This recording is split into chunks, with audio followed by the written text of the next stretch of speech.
few months ago, I succumbed to the hype and the FOMO and purchased a Nordstrom general merchandise half pallet from Quicklotz. I was chatting with a reseller friend this week, hi Tabs, and we were talking about liquidation and wholesale and all of the things that come along with it, including that feeling of FOMO when you're like, should I get a half pallet? Should I get a new liquidation box? And so I decided it would be timely to go through and talk about my experience and how that half pallet did. Because it's one thing to watch the unboxing and get really excited about what was in there and all that stuff, but the most important thing is, do we make money on them? So in today's video, I'm going to talk about my experience with that Quicklotz half pallet, what I got, what sold, what hasn't sold. I've got a pile of stuff over here that I'm going to show you what's left. I'm going to talk about profit and all of that good stuff. My name is Ashley and I'm a reseller based in Toronto, Ontario, Canada, selling on platforms like Poshmark and eBay. So back at the beginning of the summer, I purchased this half pallet from Quicklotz of general merchandise from Nordstrom. And when I bought it, I went through a lot of emotions, I'm not gonna lie. Like there was FOMO or fear of missing out, there was excitement, there was a bit of anxiety, there was trepidation, and then all of that increased because there was a whole bunch of drama in the reseller community right around that time, all about Quicklotz. Some of it had to do with these general merchandise half pallets, and some of it had to do with another set of boxes they did right around that time. And I was just watching all of this go down, being like, did I make the worst decision possible? Like, did I make a terrible choice? What do I do? Something I've talked about before and I'll talk about again because I think it's really important as a reseller is these liquidation boxes, pallets, half pallets, mystery boxes, wholesale, all of this is a huge risk. And I think it can be so easy for us to get really excited when we see other resellers making these big investments, having these giant boxes, these truckloads, these pallets, these warehouses, all of these things show up, or just like filling their warehouses, I guess. And we feel like we want to do the thing too. But there's so much risk involved with these boxes because you don't really know what you're going to get. It can be really, really great. It can be really, really bad. It can be somewhere in between. And the idea isn't just to make your money back, like you want to make a profit on these things. It needs to be a smart business decision and it needs to be the right thing for you and your business where you're at. And then when you add being in Canada into the mix, there's an added cost because often we're paying in USD and then there's shipping and then there's customs. So the price that you see on a website is not actually what we end up paying, and it can be a heck of a lot more. I looked at the USD to Canadian exchange rate today and it's 1.26. So that means if something costs $100 US, it's going to cost 126 Canadian dollars plus shipping, plus customs. So it's a lot more. And I think when I purchased this half pallet, the exchange rate was a little bit lower. I want to say it was around like 120, 121, 122, somewhere in there. It was still a really big investment. If you've watched that unboxing, you saw that I got so many items. Like I don't actually know how many items I ended up getting because some items I just had to throw away. Some I ended up donating. There was a bunch of winter hats and like earmuffs and scarves that were new with tags and lower retail value. I donated those to a clothing drive that was collecting stuff for folks from the LGBTQ+ community. I also got a bunch of face masks and hand sanitizer, and I wasn't really sure what to do with those things. I saw a friend sharing that some teens in her neighborhood were collecting things for women's shelters and women in need, so I donated those to them, so that was good. I kept a handful of things for myself and for gifts, including this lovely headband that I wear all the time. I really like it. It's soft and comfortable. It's the simplest thing. And also these glasses, which make me really happy, so that was a nice thing for myself. And then I photographed and listed hundreds of other things. And honestly, up to now, I knew that I had made a profit on the box. I knew I'd made my money back and I'd made a profit, but I didn't actually know how much. And in getting ready for this video and after my conversation with Tabs, I was inspired to run my numbers and see exactly how much I had made specifically from my Quicklotz half pallet.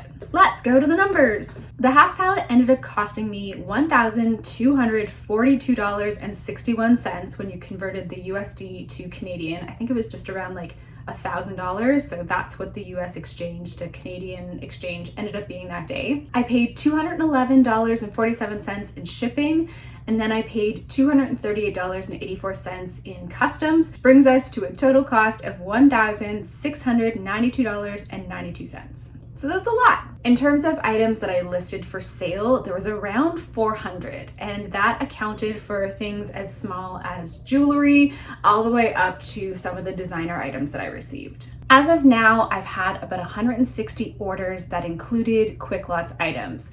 I say orders just because some of those items that I sold actually had multiple pieces from the half pallet. So for example, I got a ton of hair accessories, and rather than trying to sell a scrunchie or a pack of barrettes, I ended up lotting a bunch of them together, making made up themes, and put them together so that they would be more enticing for people to want to buy. So if one of those hair bundles sold, it might include like 15 of the Quicklotz items.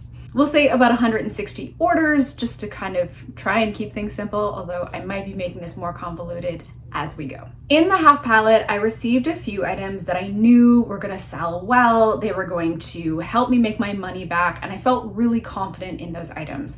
And so when I went through and had a look at my profits, I looked at everything, and those big ticket items were the ones that sold obviously for the most profit. When I look at everything that sold, I had 3 items that had a profit of more than $100, and this is already taken away like Posh fees or eBay fees and shipping, discounts, all of that stuff. The highest earning item was the Burberry Azure scarf. It was new with tags. It was beautiful. That had a profit of $218.04. There was also a reversible Valentino bucket hat. I was really surprised by this item when I found it because I wasn't really sure what it was because I don't sell Valentino like ever.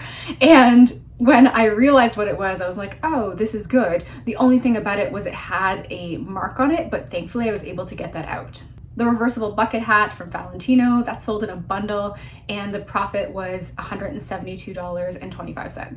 There was also 2 Michael Kors watches in the box. I took both of them to a watch repair place, and one of them was beyond repair. It was gonna cost like over $100 to fix it, but I was able to get a new battery put in this very blingy Michael Kors watch. That sold very quickly after I listed it, and after I took away the $25 it took to get a new battery in it, there was a profit of $104.46. So those were the 3 items that had over $100 profit. Then there were 3 items that had a profit between $50 to $100. One of those was the Eric Javits visor. It was new with tags. It was a beautiful item, and I learned that the Eric Javits brand sells really well and also has a high retail value. So that visor had a profit of $92.88. There was also a Burberry umbrella that I didn't even list because someone reached out to me about it, and so I ended up doing a sale through Instagram for that.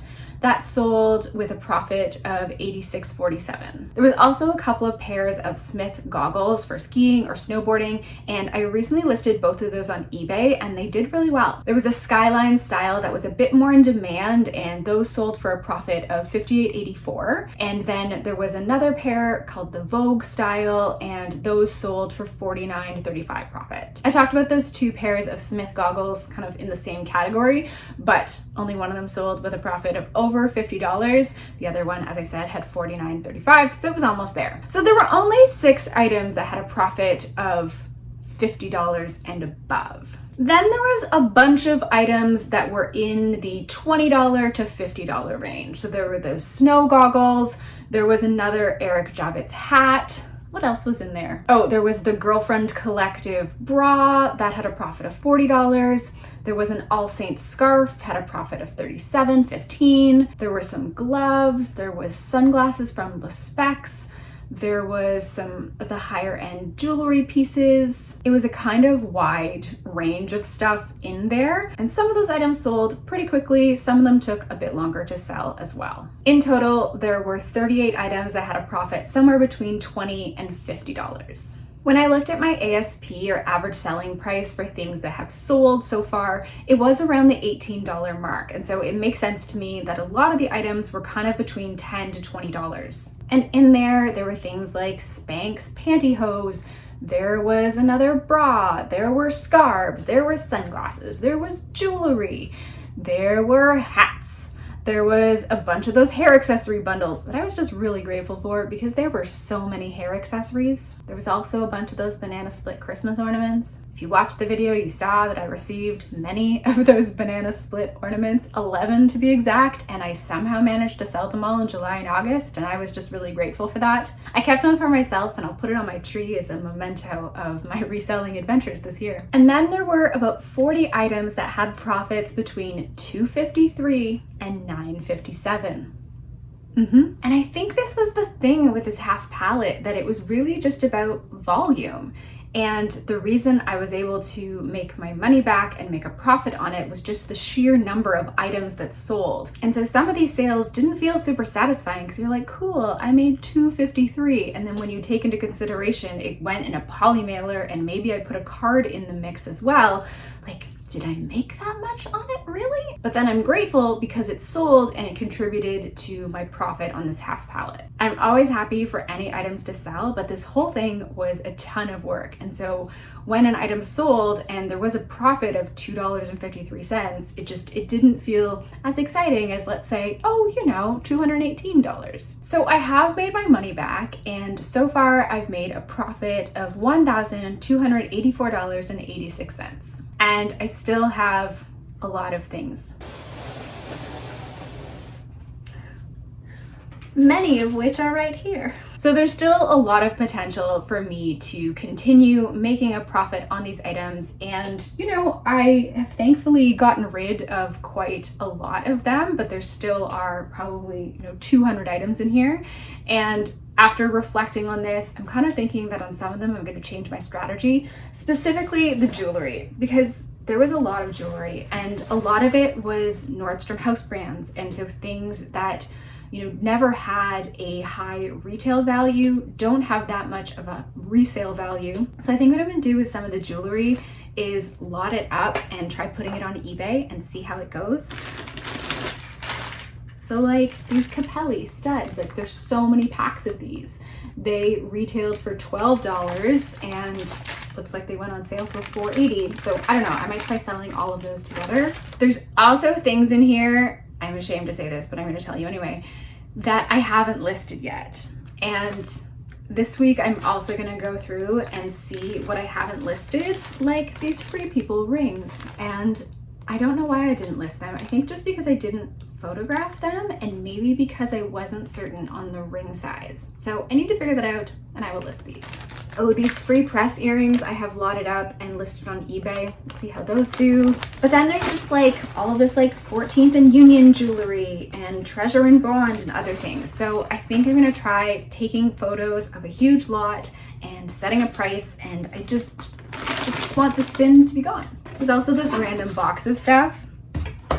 This was kind of like the box of, I don't know what to do with this. There was this Ariana Grande perfume, but it was used. And it's tricky to sell perfume because I believe because it has alcohol in it, it has to go by ground, not by air.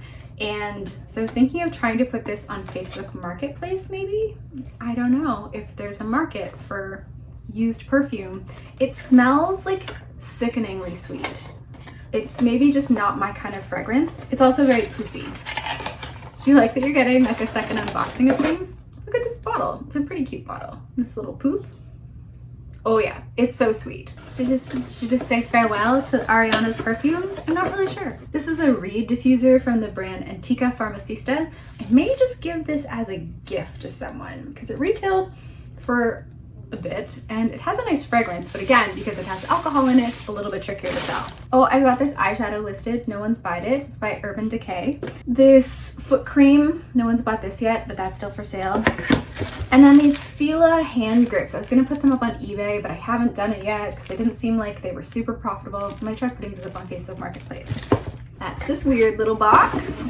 And then there's two clear bins. I had them kind of divided between clothing and accessories and then random stuff. We'll do the random stuff one last. There were a lot of hats and most of them have sold, which is great. I realized recently that I don't think I have this one listed, so I need to do that. It's just 14th and Union, but it's in like decent condition, so I should do that. And then there's this one that I've had listed, but it hasn't sold. There was a lot of seasonal stuff in the box, and so I've been trying to list and relist those things. So this is a David and Young scarf with snowmen on it. I had a similar one that had a Hanukkah theme. That one sold, so that would be great if this one sells. There's still quite a few gloves in here, and so I will probably relist a bunch of these gloves. These rag and bone scarves. I think I might try taking new photos of these. I think that might help. They're nice scarves. One of them is perfect, one of them has flaws, but it would be great to see these move. I have these sheets listed on Facebook Marketplace right now. I might try listing them on eBay. If they were a queen, I would just keep them for myself. They're a king, so they don't fit my bed, but I still got these. I also received some mismatched gloves that were UGG. They were really nice, and I took photos of them and listed them on eBay as mismatched, just to see if I can try and find them a new home. It feels like it would be such a waste to see them not sell, so I don't know. No one's bought them. There's been a couple watchers, but no takers yet, so I don't know. We'll see. They're in fine condition. They're just slightly different, and so if that doesn't matter to you, that wouldn't matter. You know, that wouldn't be for everyone, but it's a nice way to have really nice gloves at a much lower cost. And then in there's a couple pairs of Spanx, a couple scarves, and a couple like little purse things kind of like this. So I'm almost ready to consolidate it with another bin, which is great. This bin has a whole bunch of stuff that was kind of like the really random stuff. You know, like the Betsy Johnson phone rings. I've actually sold some of these, which I'm very grateful for because there were so many. There was one that had lips on it, and that one's gone. I sold a couple of the woman gingerbread and then the gnome, but I have so many of them, so I have those listed. I initially had them listed as a set, but now I have them listed separately, so would love to see some more of these move. This Vineyard Vines small lunchbox that doesn't have a handle, but it's a nice little cooler, so if you put it in another bag, it would be okay. Anyway, that's still here. And then there's some things that I need to list. Again, sharing all my shame with you of things that I just haven't gotten around to listing or just haven't been excited to list. I need to do that. That's gonna be a this week project. Oh, these are tabs for like a certain brand of shoes. I've got a couple of them. Again, I think I'll just try listing them on eBay in a bundle, see how those do. I actually just relisted these because they're seasonal. I was having a look on eBay and I saw that other people had them listed. I was like, did you get a Quicklotz half pallet as well? Anyway, it's just a little pouch that says Seasons Eatings. It's kind of cute and fun. It's not very exciting, but it could be like a nice little way to wrap a gift or, you know, put in a stocking or give as like a hostess gift. Got a couple of these, they're still hanging out. I had a bunch of these Betsy Johnson pill cases and most of them have sold except for this one remaining polar bear. Very cute. I'm hoping that because it's seasonal and this festive time of year that hopefully this will sell soon. This is an Oakley bag that goes inside a bag. I think for a laptop, I need to list this. That's in my pile of shame. These dinosaur valentines, I'm going to list probably closer to Valentine's Day, but hopefully they will find a nice home. They're very cute. Little dinosaur valentines, little stickers that say you are dynamite. You may remember our friends the bunny ducks. These need to be listed. Someone asked for one and I gave them to it, so I have 4 remaining in pink and blue. This is how I feel about a bunch of the stuff that I got. I just like threw my hands up in the air. I actually just listed these on Poshmark because they just introduced the electronics category, and so I had these fuzzy earphones and I had a pair of sparkly earbuds that they sold the day after I listed them, so that was great. And also the Oblio Lexon. It's a phone charger and it's also a UV sanitizer for your phone. So I put this on Poshmark. It's been on eBay. Would love to see it go. Might try listing on Facebook Marketplace and see what happens. Oh, these.